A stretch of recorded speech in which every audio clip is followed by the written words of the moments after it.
नमस्कार, आप देख रहे हैं आज तक। आपके साथ हूं मैं नेहा बादल। 2 बजे के बुलेटिन में सबसे पहले खबर पंजाब और गोवा की वोटिंग की। पंजाब में शुरुआती सुस्ती के बाद वोटिंग ने अचानक रफ्तार पकड़ ली है। वहां दोपहर 1:30 बजे तक 40% मतदान हो चुका है। उधर गोवा में बम्पर वोटिंग जारी है। दोपहर 1 बजे तक यहां 53% लोगों ने मतदान किया। आपको तस्वीरें दिखा रहे हैं कैप्टन अमरिंदर सिंह की, जो कि वोट डाल रहे हैं, अपने मताधिकार का इस्तेमाल कर रहे हैं। ये तस्वीर अब से कुछ ही देर पहले की है, जब पोलिंग बूथ पहुंचे कैप्टन अमरिंदर सिंह। उनका सीधे तौर पर मुकाबला प्रकाश सिंह बादल से है और एक बार फिर से कैप्टन अमरिंदर सिंह ने उम्मीद जताई है कि उन्हीं की सरकार आएगी।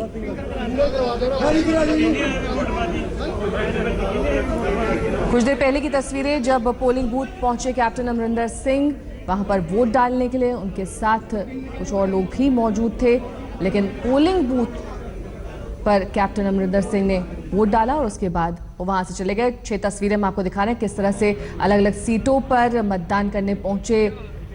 क्रिकेटर हरभजन सिंह पहुंचे जलंधर, वहीं नवजोत सिंह सिद्धू पहुंचे अमृतसर। तो गुरदासपुर की तस्वीरें हम आपको दिखा रहे हैं। साथ ही लांबी में पहुंचे प्रकाश सिंह बादल।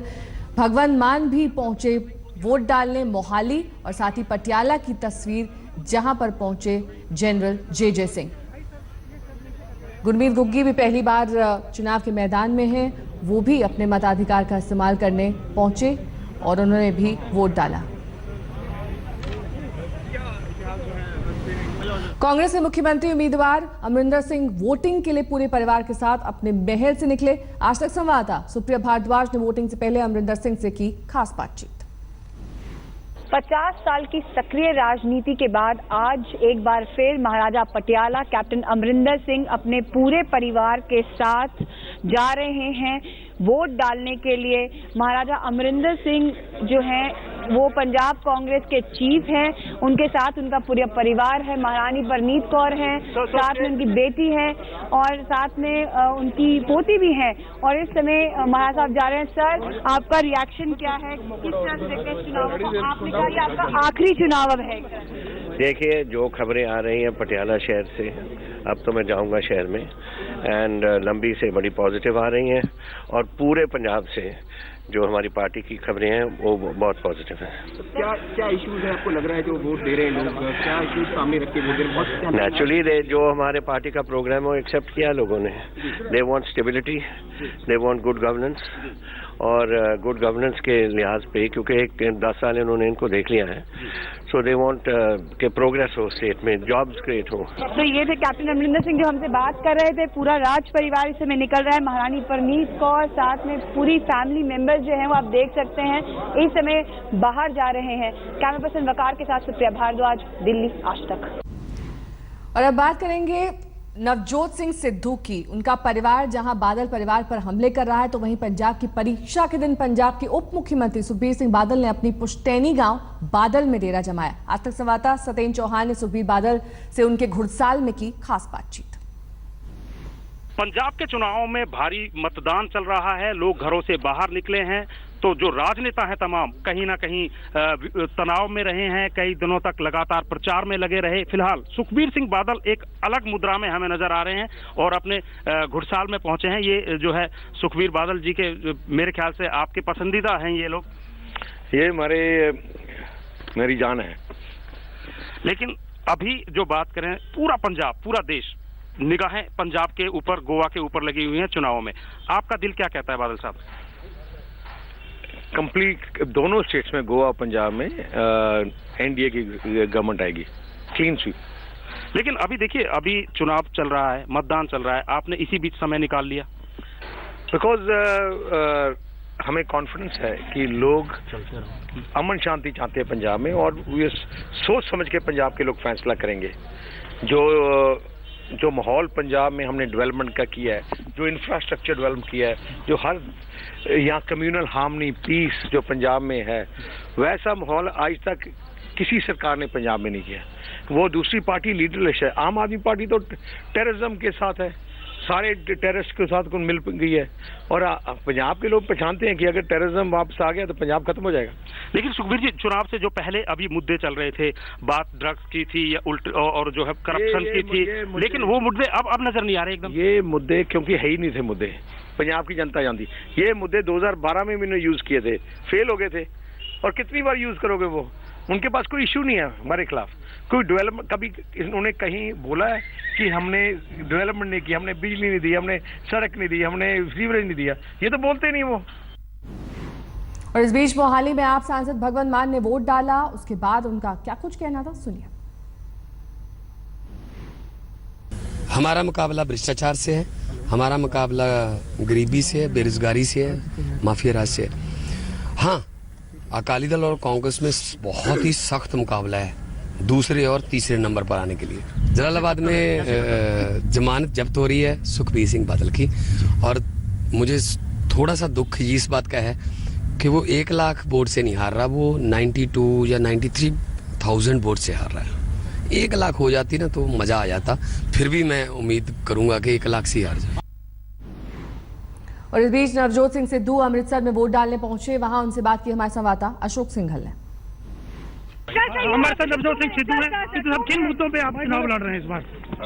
एक एजेंडा है कि जो 60-70 हजार करोड़ रुपए की लूट है सूबे के खजाने की, वो वापस खजाने में आनी चाहिए। एक नंबर 2, ये जो चिट्टा बिकता है, मैं 1000 बार कह चुका हूं कि ये सिंगापुर में नहीं बिकता, ये गुजरात में नहीं बिकता, ये राजस्थान में नहीं बिकता, ये ईरान का बॉर्डर है बहुत बड़ा, वहां नहीं बिकता। इसके खिलाफ राहुल भाई ने ठोक के कहा है कि तगड़ा कानून कि अपराधी को भय हो जाएगा मैडम अपराध करने का। दूसरी ये, तीसरा जो जुल्म हुआ है उसके खिलाफ पॉलिसी से, नीति और नियत, इन लोगों की नियत खराब नहीं। चुनाव इस बार का किस मायने में अलग है पिछले चुनाव से? इस बार का चुनाव इस तरह से अलग है कि पिछले चुनाव शायद एंटी इनकम्बेंसी के हो सकते हैं या किसी और चीज के हो सकते हैं, ये चुनाव नफरत का है। जो मौजूदा सरकार है, लोग कहते हैं जी थोड़ी एंटी इनकम्बेंसी, मैं कहता हूं मौजूदा सरकार के खिलाफ नफरत है। इन्होंने दबा के लूटा है और डट के कूटा है। लोकतंत्र अहंकार नहीं सहता। आज बदलाव है, सैलाब है, इनकलाब है, एक नए सूर्य का उदय है। सोनिया जी को, राहुल भाई को, प्रियंका जी को हमारी तरफ से पंजाब में सृजन उमंग। और सीधे आपको ले चलेंगे उत्तर प्रदेश के मेरठ, जहां पर प्रधानमंत्री नरेंद्र मोदी इस वक्त रैली कर रहे हैं। क्या कुछ कह रहे हैं वो सुनिए। पूर्व अध्यक्ष डॉक्टर लक्ष्मीकांत जी वाजपेयी, केंद्र में मंत्रिपरिषद के मेरे साथी डॉक्टर संजीव बालियान जी, संसद में मेरे साथी श्री राजेंद्र अग्रवाल,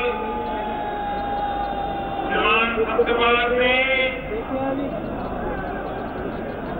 कुमार हरविंद्र सिंह, प्रदेश के महासचिव स्वतंत्र देव सिंह, उपाध्यक्ष अश्विनी त्यागी जी, श्रीमान भूपेंद्र सिंह, श्रीमती कांता कर्दम जी, सुरेश नंदन गर्ग जी, भाजपा के उम्मीदवार श्रीमान संगीत सोम, सांसद श्रीमान ओम बिरला जी, श्रीमान जसवंत सैनी जी, विजय कुमार जी तोमर,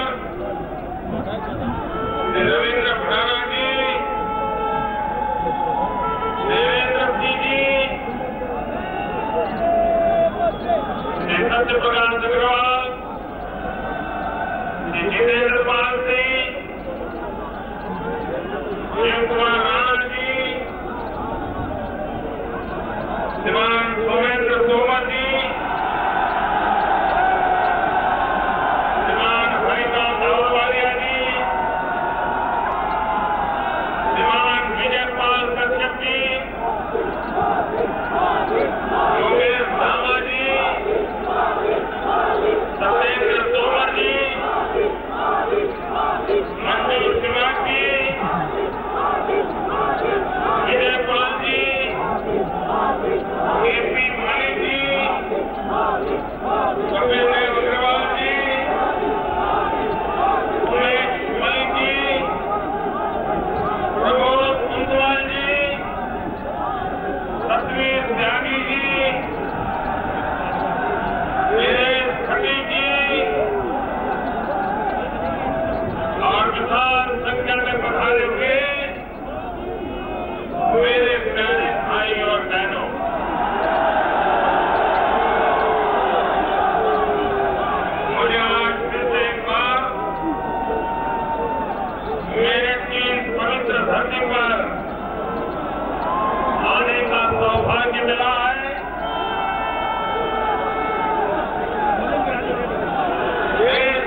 इतिहास में स्वर्णिम पुष्प से अंकित है। और जिस 1857 के स्वातंत्र संग्राम का बिगुल इसी मेरठ की धरती पर से गया था। मेरा सौभाग्य है कि उत्तर प्रदेश के चुनाव का बिगुल बजाने के लिए मुझे भी मेरठ की धरती से आरंभ करने का अवसर मिला।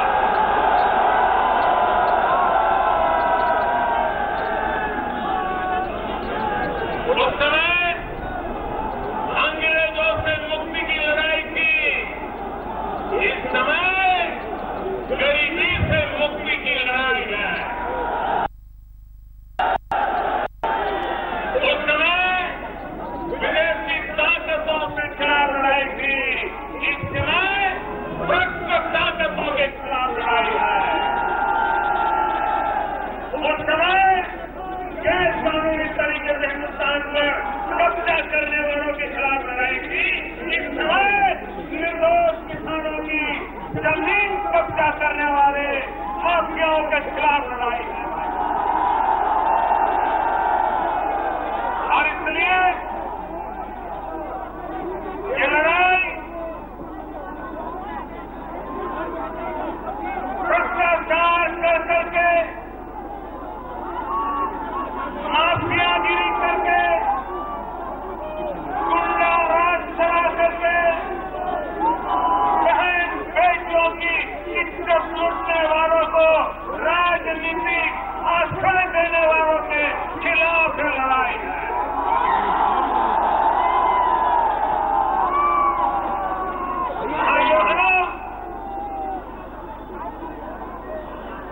उत्तर प्रदेश के पास हिंदुस्तान का अव्वल दर्जा बनकर राज्य बनने का हमारी ताकत पड़ी हुई।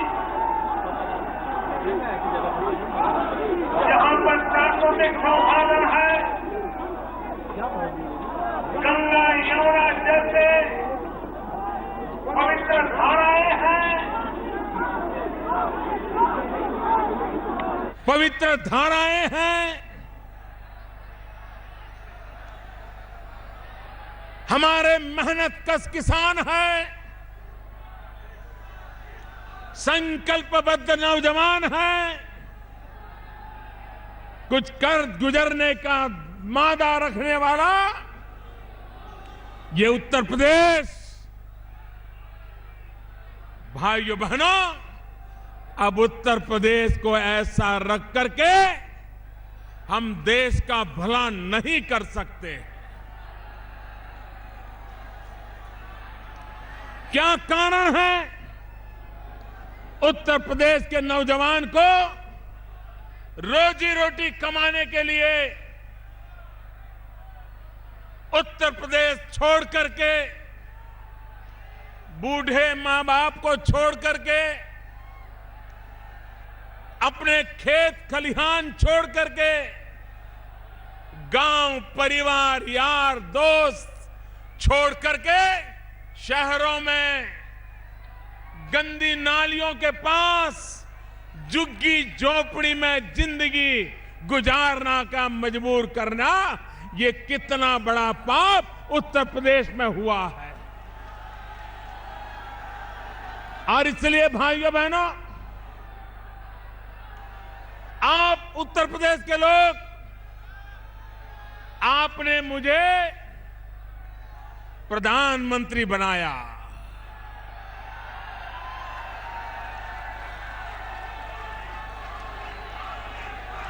और आपने मुझे जो काम दिया है, मेरे प्यारे उत्तर प्रदेश के भाइयों बहनों, 2.5 साल हो गए, 2.5 साल हो गए।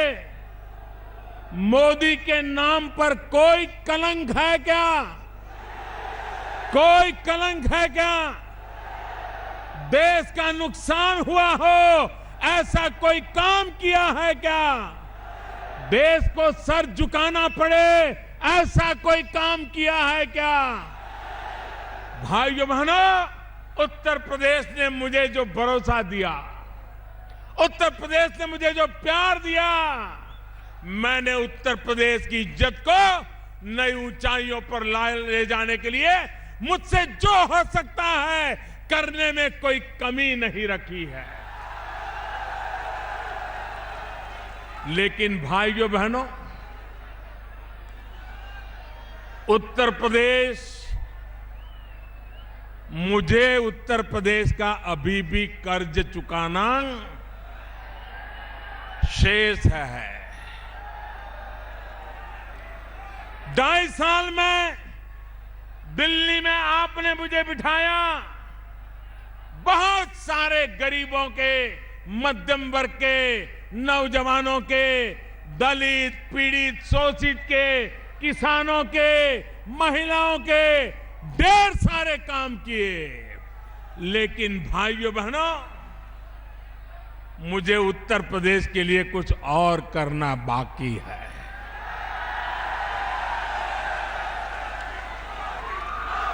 मैं उत्तर प्रदेश में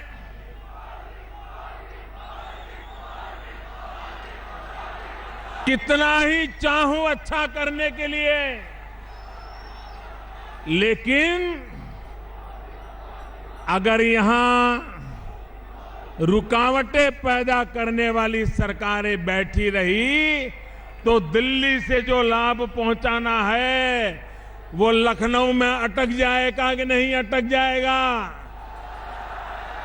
ये लोग जिन्होंने अब तक उत्तर प्रदेश का भला नहीं होने दिया, उनके पास अटक जाएगा कि नहीं अटक जाएगा।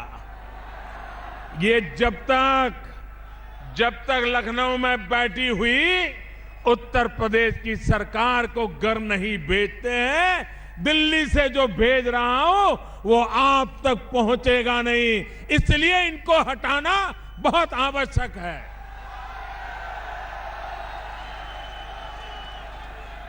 भाइयों बहनों, ये हमारा मेरठ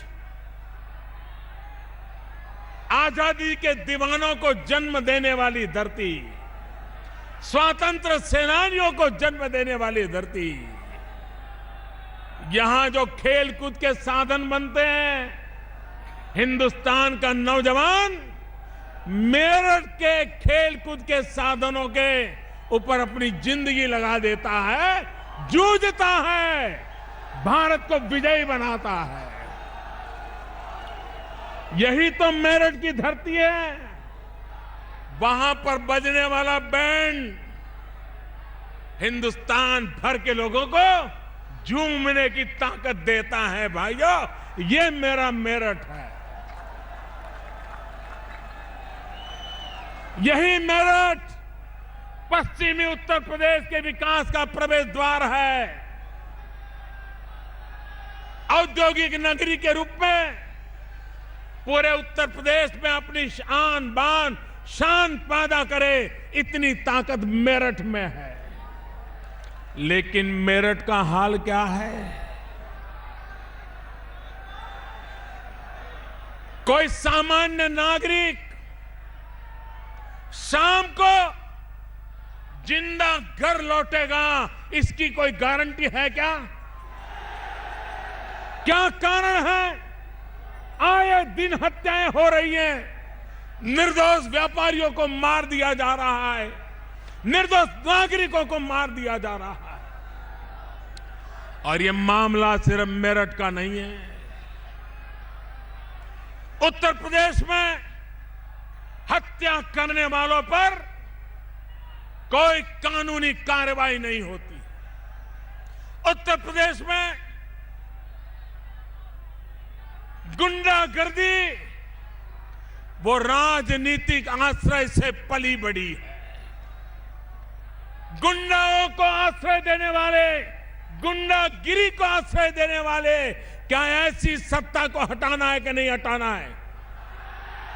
सुख चैन की जिंदगी जीना है कि नहीं जीना है? निर्दोषों को बचाना है कि नहीं बचाना है? मां बहन की इज्जत बचानी है कि नहीं बचानी है? भाइयों बहनों,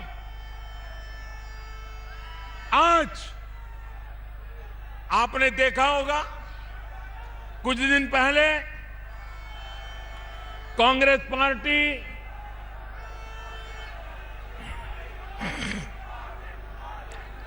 गांव गांव जाकर के यात्राएं निकाल करके उत्तर प्रदेश को कैसे लूटा जा रहा है उस पर भाषण दे रहे थे कि नहीं दे रहे थे?